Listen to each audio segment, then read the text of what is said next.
आलोक राज जी जो है ना, उन्होंने अपना अभी फटाफट से लेकर के 39 मिनट पहले एक ट्वीट इन्होंने कर दिया। और आलोक राज जी ने क्या कहा कि एक परीक्षा में 7 लाख कैंडिडेट अब्सेंट हुए, बहुत ही दुखद है। मतलब 18 लाख फार्म भरे थे, 7 लाख अब्सेंट हो गए, 11 लाख ने एग्जाम दिया साहब, है ना। तो एक परीक्षा में 7 लाख कैंडिडेट अब्सेंट हुए, बहुत ही दुखद है। ये आरोप प्रत्यारोप का विषय नहीं है, बल्कि सोचने और मनन करने का गंभीर विषय होगा कि क्यों हुआ। ये विषय नहीं है, ये है कि यार ऐसा हुआ क्यों, क्यों नहीं, ऐसा क्यों हुआ, उसकी बात है। बोर्ड ने पहले रीट में 25 जिलों में परीक्षा करवाई और ज़्यादातर हमारी परीक्षाएं 7 जिलों में होती रही। पशु परिचर परीक्षा हमने 33 जिलों में करवाई, फिर भी उपस्थिति 60% रही। अगर इसी परीक्षा में यदि जितने लोग आए हैं उतने लोगों ने परीक्षा फॉर्म भरा होता तो क्या बेहतर हो सकता था। मतलब उन्होंने पता क्या कहा, उन्होंने कहा कि जिन बच्चों को पेपर देना था यदि वो ही पेपर भरते, जिनको पेपर देना था यदि वो ही फॉर्म भरते तो क्या ज़्यादा बेहतर नहीं होता।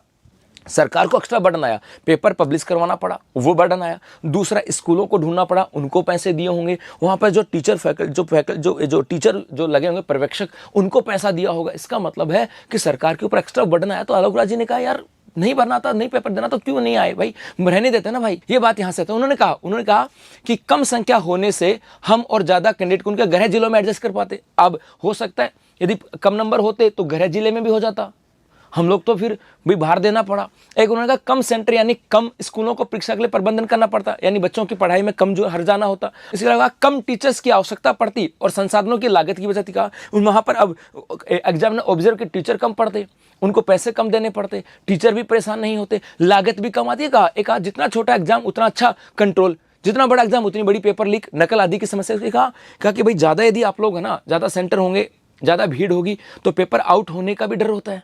सही बात है। अब जब सेंटर ज़्यादा वहाँ पर बच्चे हो गए ज़्यादा, स्कूल पढ़ गए कम, तो उनको क्या करते, उनको भी बाहर भेजा।